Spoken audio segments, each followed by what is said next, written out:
चलिए बिना किसी देरी के शुरू करते हैं फटाफट खबरों से। 26 जनवरी पर हुई हिंसा के बाद किसान नेताओं में दरार दिखने लगी है। ट्रैक्टर परेड के दौरान हुई हिंसा से खफा दो संगठनों ने दिल्ली बॉर्डर पर जारी किसानों के आंदोलन से अलग होने का फैसला लिया है। राष्ट्रीय किसान मजदूर संगठन और भारतीय किसान यूनियन भानु ने ऐलान किया है कि वो आंदोलन से अलग हो रहे हैं क्योंकि वो आंदोलन के नाम पर हिंसा को पसंद नहीं करते।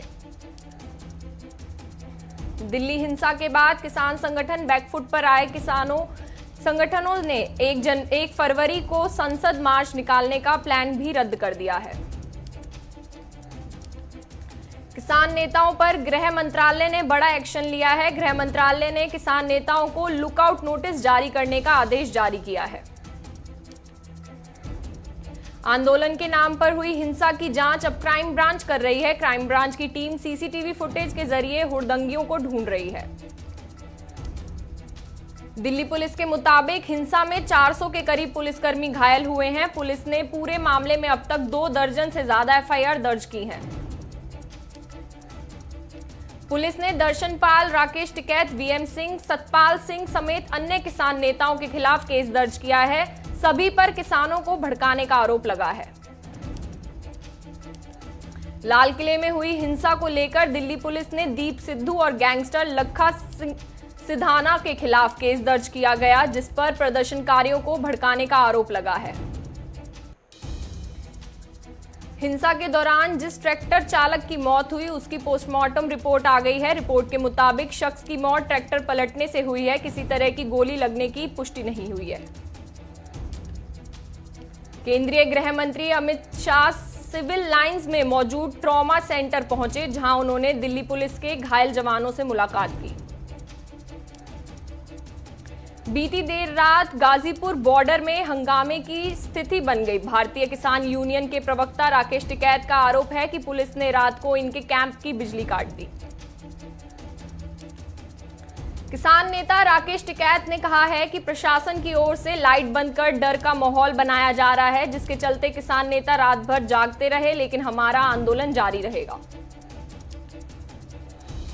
दिल्ली के अलग अलग बॉर्डर पर किसानों का आंदोलन अभी भी जारी है। इस वजह से दिल्ली के कई रूट बंद हैं। कुछ रूट तो पुलिस ने सुरक्षा के तहत बंद किए हैं।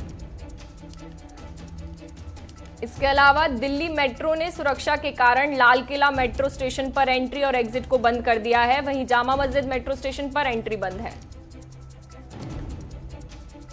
हरियाणा सरकार ने सोनीपत, पलवल और झज्जर जिले में वॉइस कॉल को छोड़कर इंटरनेट सेवाओं और एसएमएस सर्विस पर आज शाम 5 बजे तक के लिए रोक लगा दी है। सुप्रीम कोर्ट द्वारा गठित कमेटी ने कृषि कानून को लेकर आज अखबारों में विज्ञापन दिया है, जिसमें लोगों से नए कृषि कानून पर सुझाव मांगे गए हैं। जानकारी के अनुसार दिल्ली स्पेशल सेल ने सिख फॉर जस्टिस के खिलाफ यूएपीए और देशद्रोह की धाराओं में केस दर्ज किया है। यह मामला 15 दिन पहले दर्ज किया गया था। बताया जा रहा है कि सिख फॉर जस्टिस के चीफ गुरु पंतवंत सिंह पन्नू ने लाल किला पर झंडा फहराने वाले को 2.5 लाख अमेरिकी डॉलर देने का ऐलान किया था। कृषि कानून को लेकर सीएम ममता बनर्जी ने केंद्र सरकार पर निशाना साधते हुए कहा है कि बहुमत आपके लोगों को मारने की इजाजत नहीं देता है। सरकार को कृषि कानूनों को वापस लेना होगा। सीएम ममता ने कहा है कि कृषि कानूनों को लेकर राज्य सरकारों से कोई राय नहीं ली गई है। पीएम मोदी भारत को वन मैन शो की तरह नहीं चला सकते। दिल्ली हिंसा पर केंद्रीय मंत्री प्रकाश जावड़ेकर ने प्रेस कॉन्फ्रेंस की। इस दौरान उन्होंने कहा कि कांग्रेस नहीं चाहती कि किसान और सरकार में समझौता हो, लेकिन बातचीत का रास्ता बंद नहीं है। दिल्ली हिंसा को लेकर कांग्रेस ने गृह मंत्री अमित शाह को जिम्मेदार ठहराया है। सुरजेवाला ने कहा कि ये खुफिया तंत्र की नाकामी, अमित शाह को गृह मंत्री के पद से तत्काल हटा दिया जाना चाहिए। दिल्ली हिंसा को लेकर आप विधायक राघव चड्ढा ने भी बीजेपी और दीप सिद्धू पर जमकर निशाना साधते हुए साजिश के तहत हिंसा करवाकर आंदोलन को बदनाम करने का आरोप लगाया है। पीएम मोदी आज विश्व आर्थिक मंच के दावोस संवाद को संबोधित करेंगे और इस दौरान वह भारत के विकास संबंधी विभिन्न पहलुओं पर अपनी बात रखेंगे। शुभेंदु अधिकारी ने सीएम ममता बनर्जी पर निशाना साधते हुए कहा है कि मुझसे लिखित में ले लो, मैं नंदीग्राम में ममता बनर्जी को हराऊंगा और वो भी 1.5 लाख से भी ज्यादा वोटों से। शुभेंदु अधिकारी ने जय श्री राम के नारे पर भी सीएम ममता बनर्जी पर तंज कसा है। उन्होंने कहा है कि श्री राम देश की आन बान शान है, आखिर ममता को उनके नारे से क्या दिक्कत है। गणतंत्र दिवस के मौके पर राजपथ पर बनाई गई राज्यों की झांकियों में से उत्तर प्रदेश की भव्य झांकी को पहला स्थान मिला है। रक्षा मंत्री राजनाथ सिंह आज पुरस्कार देकर सम्मानित करेंगे। यूपी की झांकी के पहले भाग में महर्षि वाल्मीकि को रामायण की रचना करते दिखाया गया, जबकि मध्य भाग में राम मंदिर का मॉडल रखा गया था। महाराष्ट्र के मुख्यमंत्री उद्धव ठाकरे ने मांग की है कि महाराष्ट्र और कर्नाटक के बीच जिस भूमाग को लेकर विवाद है उसे केंद्र शासित प्रदेश घोषित कर दिया जाएगा। उद्धव ठाकरे के बयान पर पलटवार करते हुए कर्नाटक के डिप्टी सीएम लक्ष्मण सावदी ने कहा है कि हमारे यहां के लोग चाहते हैं कि मुंबई को कर्नाटक में शामिल किया जाना चाहिए। चर्चित शीना बोरा हत्याकांड की मुख्य आरोपी इंद्राणी मुखर्जी को अब जेल नियमों के मुताबिक हरी साड़ी पहननी पड़ेगी। मुंबई की लाइफलाइन कही जाने वाली लोकल ट्रेनों के संचालन को लेकर राहत की खबर आई है। मुंबई के कल से 95% लोकल ट्रेनें शुरू हो जाएंगी। देश में संक्रमितों की संख्या बढ़कर 1,07,01,193 हो गई है। वहीं कोरोना मृतकों की संख्या बढ़कर 1,53,847 हो गई है। पिछले 24 घंटे में कोरोना वायरस के 11,666 नए संक्रमित मिले हैं। वहीं इस दौरान 123 लोगों ने संक्रमण के चलते अपनी जान गंवाई है। कड़ाके की ठंड ने घने कोहरे के साथ एक बार फिर दिल्ली एनसीआर में दस्तक दे दी है। सुबह के वक्त दिल्ली के कई इलाकों में विजिबिलिटी 10 से 15 मीटर दर्ज की गई है। सुबह के वक्त दिल्ली के आईटीओ, कश्मीरी गेट, अक्षरधाम समेत तमाम यमुना के सटे इलाकों में सुबह 6 बजे घने कोहरे की चादर नजर आई, जिससे गाड़ियों की रफ्तार भी धीमी हो गई है। कोहरे के साथ साथ आज सुबह दिल्ली का न्यूनतम तापमान लगभग 60 डिग्री दर्ज किया गया। मौसम विभाग की माने तो अगले 2-3 दिन तक इसी तरीके से मौसम एनसीआर के अंदर बना रहेगा। मौसम विभाग का ये भी पूर्वानुमान है कि जिस तरह से मैदानी इलाकों में बर्फबारी हवाएं चल रही हैं, उससे आने वाले दिनों में पारा तो चीनी जाएगा ही, बल्कि शीतलहर की भी वापसी हो सकती है। मौसम विभाग के मुताबिक 1 से 3 फरवरी के बीच पश्चिमी हिमालय क्षेत्र में मध्यम गरज और बिजली के साथ छिटपुट बारिश या बर्फबारी की संभावना है। आज सुबह पश्चिमी दिल्ली में भूकंप के झटके महसूस किए गए। रिक्टर स्केल पर भूकंप की तीव्रता 2.8 मापी गई है। बासनी थाना पुलिस ने 86 लाख की सुपारी धोखाधड़ी से ले जाने का पर्दाफाश करते हुए 3 बदमाशों को गिरफ्तार किया है, जिनके पास से भारी मात्रा में सुपारी बरामद हुई है। जोधपुर में पुलिस ने नोबल आर्ट एंड क्राफ्ट में चोरी करने वाले सुरक्षाकर्मी सहित 3 आरोपियों को गिरफ्तार किया है। बागपत में कृषि कानूनों के खिलाफ 40 दिन से धरना दे रहे किसानों पर पुलिस ने लाठीचार्ज किया, जिसमें कई किसान घायल हो गए हैं। हरदोई में बाइक सवार कांस्टेबल ओवरटेक करने के चक्कर में दूसरी बाइक से टकरा गया, जिसमें कांस्टेबल की मौत हो गई, जबकि दूसरा बाइक सवार घायल हो गया है। बुलंदशहर में फोम के गोदाम में अचानक भीषण आग लग गई। मौके पर पहुंची फायर ब्रिगेड की गाड़ियों ने कड़ी मशक्कत के बाद आग पर काबू पाया। मतदाता सूची से कोई लोग का नाम गायब है। कई लोगों का नाम मतदाता सूची से गायब हुआ है। बेंगलुरु महानगर पालिका प्रशासन ने कन्नड़ भाषा को बढ़ावा देने के लिए रथ यात्रा की शुरुआत की। 1 साल तक कन्नड़ भाषा को बढ़ावा देने के लिए अभियान चलाया गया। हुबली के कैंसर अस्पताल के पास बेकाबू कार ने टक्कर मार दी, जिसके चलते 4 लोग गंभीर रूप से घायल हो गए हैं। निपड़ी में समाज कल्याण मंत्री रामलू ने किसानों द्वारा किए गए हंगामे को कांग्रेस का षड्यंत्र बताया। साथ ही कहा कि बीजेपी सरकार हमेशा किसानों के हितों के लिए काम कर रही है। बीजापुर में ग्रामीण पुलिस ने 8 शातिर चोरों को गिरफ्तार किया है और गिरफ्तार किए गए चोरों के पास से 5 लाख के कीमती सामान और 29,000 रुपए जब्त किए गए। मुजफ्फरनगर में गणतंत्र दिवस पर दिल्ली में हुई घटना से आहत होकर हिंद मजदूर किसान समिति के युवाओं ने मुंडन कराकर अनोखा प्रदर्शन किया। किसान आंदोलन के समर्थन में इनेलो विधायक अभय सिंह चौटाला ने विधानसभा से इस्तीफा दे दिया है। विधानसभा अध्यक्ष ज्ञानचंद गुप्ता ने इस्तीफे की मंजूरी कर ली है।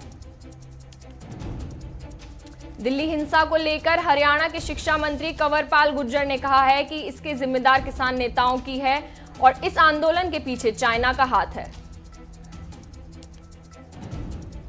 औरंगाबाद में रफीगंज अंचल कार्यालय के पास अतिक्रमण मुक्त अभियान चलाया गया। इस दौरान अवैध रूप से की गई बाउंड्री को तोड़ा गया।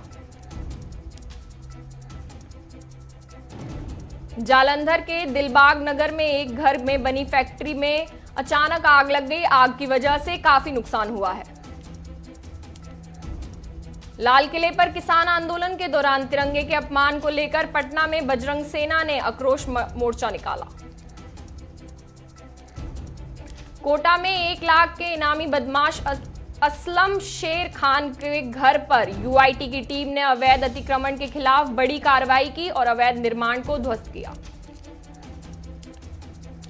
जालौर के एक गांव के तालाब में सदियों पुराने सिक्के मिलने का मामला सामने आया है। प्रशासन इसकी जांच कर रही है। बूंदी में होने वाले नगर निकाय चुनाव को लेकर पुलिस प्रशासन ने फ्लैग मार्च किया और लोगों से शांतिपूर्ण होकर मतदान करने को कहा।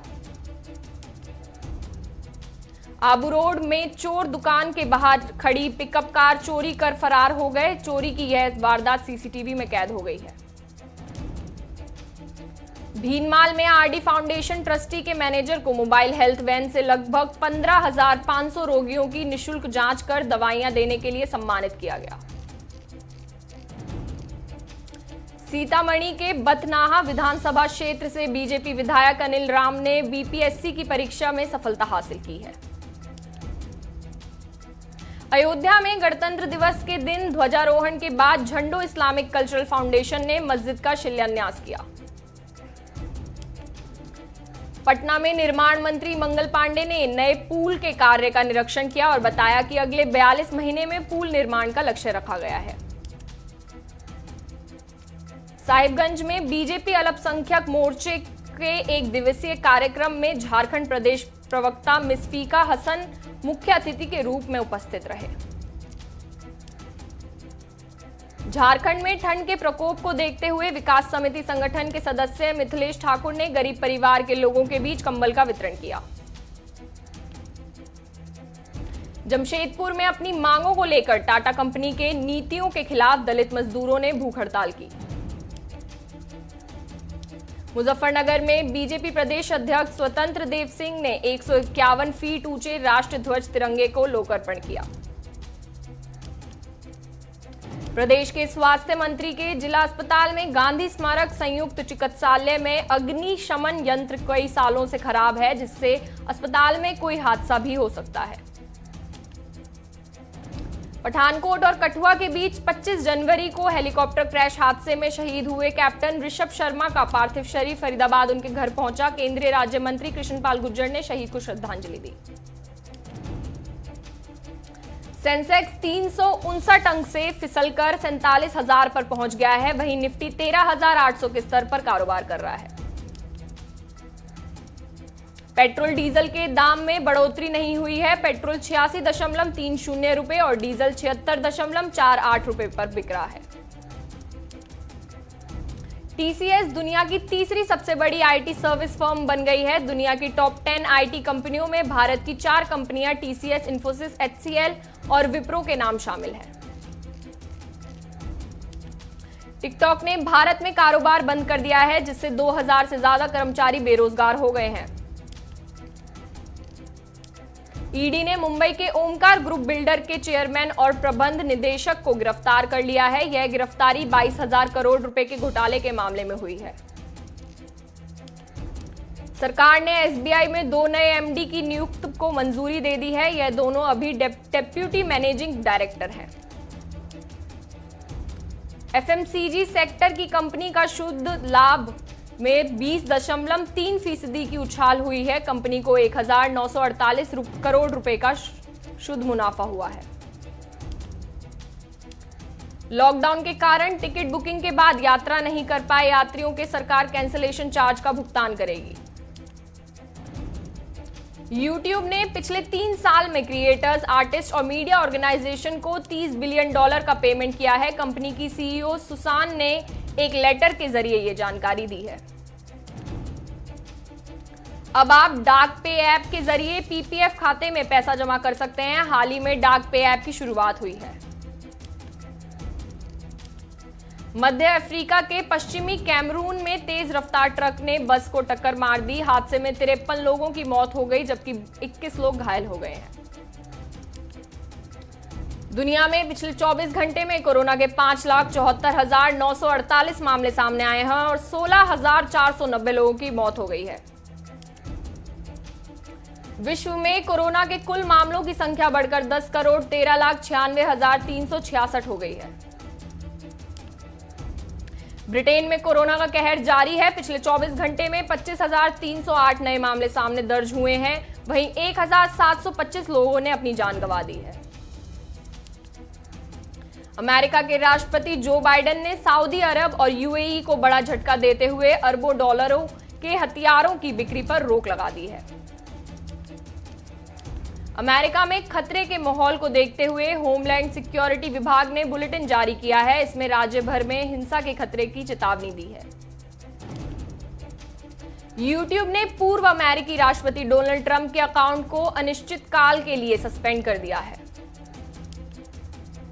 पाकिस्तान ने अपने ही पूर्व खुफिया एजेंसी आईएसआई के चीफ रहे असद दुरानी को भारतीय जासूस करार दिया और कहा कि असद दुरानी का भारत की खुफिया एजेंसी रॉ के साथ संबंध है। पाकिस्तान के एक पायलट ने दावा किया है कि उसने उड़ान के दौरान एक यूएफओ को देखा है। मोजाम्बिक के शहर बेरा और उसके आसपास के इलाके में चक्रवात लोइस से करीब 2.5 लाख लोग प्रभावित हुए हैं। बॉलीवुड में सीक्रेट्स ऑफ लव फिल्म बनाने की चर्चाएं जोरों से चल रही हैं, जिसमें आध्यात्मिक गुरु ओशा रजनीश के किरदार में नजर आएंगे। फिल्म मेकिंग के बाद अब तुषार कपूर राइटर बनने जा रहे हैं। वे किसी फिल्म की कहानी नहीं लिखेंगे, बल्कि सिंगल पेरेंटिंग पर किताब लिखने वाले हैं। Amazon प्राइम वीडियो ने Tamil action thriller film master को 29 जनवरी को रिलीज करने की घोषणा कर दी है। पहले इसे फरवरी में रिलीज किया जाना था। तमन्ना भाटिया और विराट कोहली लीगल मामले में फंसे। दरअसल ऑनलाइन सट्टेबाजी को बढ़ावा देने के आरोप में केरल हाईकोर्ट ने उन्हें नोटिस भेजा है। फिल्म केजीएफ के हिंदी राइट्स फरहान अख्तर और रितेश सिद्धवानी के प्रोडक्शन हाउस एक्सेल एंटरटेनमेंट ने खरीदे हैं, जिसके लिए उन्हें 90 करोड़ से ज्यादा रुपयों की बड़ी कीमत चुकानी पड़ी है। भारत और इंग्लैंड के बीच 5 फरवरी से सीरीज शुरू हो रही है। 10 महीने 26 दिन के बाद भारत में कोई इंटरनेशनल क्रिकेट मैच खेला गया जाएगा। आईपीएल ऑक्शन के लिए कोरोना प्रोटोकॉल सामने आए। एक फ्रेंचाइजी से 13 मेंबर्स को एंट्री मिलेगी और ऑक्शन से पहले 2 आरटी-पीसीआर टेस्ट कराने होंगे। सैयद मुश्ताक अली ट्रॉफी में बड़ौदा और राजस्थान सेमीफाइनल में पहुंची। हालांकि विष्णु सोलंकी ने आखिरी 3 बॉल पर 16 रन बनाकर बड़ौदा को जिताया। Badminton world federation world tour finals में वुमेन सिंगल्स में पीवी सिंधु अपना पहला मुकाबला वर्ल्ड नंबर 1 त्याइजू यिंग से हार गईं। वहीं BWF world tour finals main singles में डेनमार्क के एंड्रेस एंटनसन ने किदम्बी श्रीकांत को हराया। तो चलिए फिलहाल के लिए इतना ही। देश और दुनिया की तमाम खबरों के लिए हमारे साथ बने रहें। नमस्कार।